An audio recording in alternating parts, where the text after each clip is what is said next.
First of all, thank you so much for inviting me tonight, and indeed for already a whole pile of inspiring conversations from people in this room. Let me first of all start by questioning the title, because I think Chris said there were two crises, and I think the reality is there are actually three, and they're all tied up with our addiction to fossil fuels. We know we have the climate crisis. Everyone in this room is here primarily, I think, because of that. By the way, the climate crisis, I think, makes the pandemic kind of look modest as a disaster, because the pandemic was horrific, and yet everyone here has been through it, whereas the climate crisis could literally end our species, and indeed most of us. We have the energy crisis. I've got 3.5 million customers in the UK. Our team speaks to 30,000 a day, and no one knows how hard it is for struggling households right now to pay their energy bills. The cost of living crisis is horrific. I mean, we've seen some 10% inflation. It's the vast majority of people incomes not keeping up with that. Energy inflation is around 100%, and that's after the government's colossal support package. Without that from government, global wholesale gas prices today are about 8 times higher than they were before the crisis, 8 times. And because of our outdated market and the fact that we cut the green crap 15 years ago, electricity prices are similarly colossal. But we also have the security crisis, and I think some people call it a national security crisis. I think it's a global security crisis. Fossil fuels have not only given Russia the funding for the war in Ukraine, they've given us colossal leverage over advanced economies, and indeed over developing ones too. And all three of these crises are rooted in society's addiction to fossil fuels. Now, I grew up forgive me for giving something away here, but I grew up in the 1970s, and we've seen a fossil fuel crisis on average roughly every decade. In the 70s, it meant eating by candlelight, and today, once again, we face, I've got to say, the relatively modest risk, but the real risk of blackouts because of a fossil fuel crisis. In the 1970s, we had an alternative, but thanks to the investment made by governments around the world, including the UK, in the early days of trying to work out how we tackle climate change, we built enough renewables to know that to get renewables to the point that they're cheaper than fossil fuels. So even before this crisis, it costs 4 or 5 pence a kilowatt hour to generate electricity from renewables, and it was about 5 pence from fossil fuels. And every year the cost of renewables is going down. Every time we build a new offshore wind farm or onshore wind farm or solar farm, the cost of the renewables falls. So the reality is that today's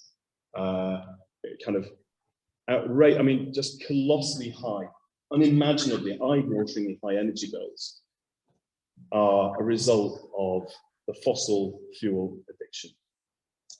And we have the answer. So why if we have the answer, are we in this situation? And I know some people have probably got a Twitter account, and if we can keep this in this room, that'd be great. It's all been recorded, so I don't know what happened to it. But look, the biggest issue is, I talk about the power of incumbency. And incumbency covers a whole sort of magnitude, a whole range of topics. I think we're all very familiar with the idea of kind of economic incumbency. That is that large companies have got a lot of infrastructure, including a lot of lobbyists and a lot of power with the media, a lot of ability to sway public opinion. For example, initially through climate denial. I'm sure everyone in this room knows that, the first really detailed scientific evidence of climate change caused by fossil fuels in the 70s came from the oil industry, who used that knowledge to bury it. But it becomes more insidious. Amber Rudd recently wrote that the fossil fuel supporters have moved from climate denial to solution denial. And today they will use that power to tell people, that heat pumps will never heat your home. That when it's windy, we're screwed if we rely upon renewables. And of course, it's never sunny in Britain, so solar's got no chance. That's what they'll tell you. But I like to look at it the other way around. And that's incumbency thinking, right? That kind of thinking believes that a renewable world has to be a like-for-like replacement for a fossil fuel world, a one-for-one. The way that you powered a car before is how you'll power it today, it's just a fuel source. But it's not the case. A bit like Nokia kind of invented the smartphone before Apple, but they thought you needed a battery that lasted a week. They thought you needed buttons that you could feel. But what Apple showed was that if you gave people a smart enough internet device, they're quite happy to charge it. Well, it used to be overnight. For anyone else who's got a smartphone, they use a lot, it's all the time. And that you didn't need touchy buttons. What you needed was a really good spell checker. The future is not a like-for-like replacement for the past. It's an evolution based on the advantages of the technologies we have available. And the technologies we have available today mean that through wind power and sun power, when it's windy, when it's sunny, we have more cheap power than we've ever had in history. We have an abundance of it. It's carbon-free, zero marginal cost, zero gilt energy. And if we can use it at the times when it's cheap, the times when it's abundant, first of all, we can power our lives and enjoy the lives we've always lived, but without doing the harm we've done. And in fact, they'll be cheaper and easier than they ever used to be. And it reduces the problem about what we do when it's not windy and not sunny. If we've made the most of the electricity when it's available, we don't need as much of it when it's not so abundant. And by the way, things like we'll be told battery storage is incredibly expensive, but of course, the more electric cars go on the roads, the more second-hand batteries we have to power our homes and store the grid. And the cheaper the electricity we're generating, the cheaper the electrons are going into those batteries, the more those batteries make sense. But the reality is that if we could switch to renewables today, energy would be cheaper than it was before. So we shouldn't be worrying about it. We shouldn't allow the fossil fuel industry to tell us, to talk about the green premium, to say we can't afford the green premium. Because the reality is, we should be enjoying a green dividend. And I think the single biggest message for me is, look, I joined Greenpeace when I was, I think, 16. Obviously, I'm so sorry to say it's a lot of friends of the other people. I don't know whether there's a sort of a bit of rivalry, but the point is this stuff has mattered to me for decades. And it used to be that you had to talk to people about making a sacrifice. And we don't have to do that anymore. And that makes it so much easier to win the argument. And I think if anyone's watched the film, Don't Look Up, which, by the way, I think is an incredible film. You sit there going, you sit there going, I cannot believe in the face of catastrophe that people are carrying on as they are. And of course, it's the metaphor for how we behave today. So the question for those of us who really care about this is how do we change a society in which people really are carrying on behaving as though we're not facing catastrophe? How do we change that behavior? And I think the answer is not to fight with them. We don't need more culture wars. They're destroying our society. It's to hold out a helping hand and bring them into a better future. Now, we know the future's better, because not only do we tackle climate change, oh, and by the way, I haven't even mentioned local air pollution. Burning stuff kills 30,000 people a year in the UK, 10 million people a year globally.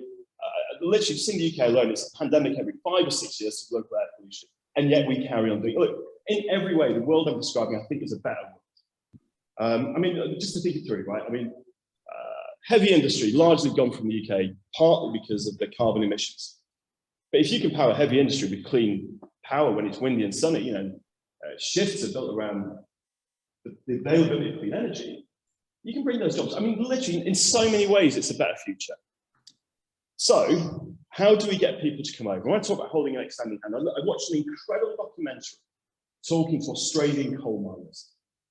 And it was a coal mine that had been picketed and blockaded by environmental protesters. And some of the coal miners had literally physically moved the protesters away.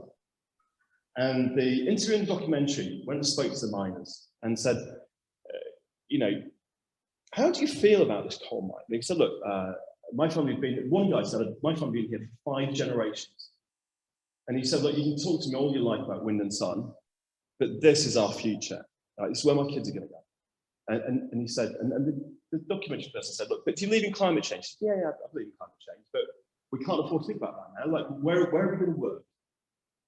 And the documentary said, well, what if you built a massive solar farm or wind farm next door? Would you prefer your kids to work there or down the mine? So I want them to work there, of course. And to me, this was a fantastic example of people who, understandably, they can't imagine a world without the solution they currently have till we can put one next door for them, and then actually they'll embrace it. Now, Octopus, we absolutely believe that, we believe, we've done all the work. The only way you can heat homes economically efficiently, cleanly, is going to be heat pumps. Of course, we need to drive more home energy efficiency, but aside, electric heat pumps and communal heating using some form of communal electric heat pumps is basically the future. Everything you hear about hydrogen is prolonging the people who want pipes and tanks and methane and massive centralized industrial gases. But when we started building our heat pumps, we got a lot of resistance from the fossil fuel industry. And we built a training center for up to 1,000 engineers a year. And I go and meet these engineers as they're joining us to learn how to install heat pumps. And the majority of them come from the gas industry. The majority of them are gas fitters that say, hey, you know what? I would much rather work in clean energy than dirty. And you give me the alternative. I feel better about it. I'm learning new skills and I'm part of the future, not part of the past. And so I think for me, my big message tonight really is what we have to do now is paint a brighter future, help people see the solution will be better, but then do everything we can to embrace them and make it better for them. And that way, I think we can begin the avalanche that allows the economics, convenient economics of the cleaner solutions to become dominant. Happy to take questions later, but that's it. Thank you.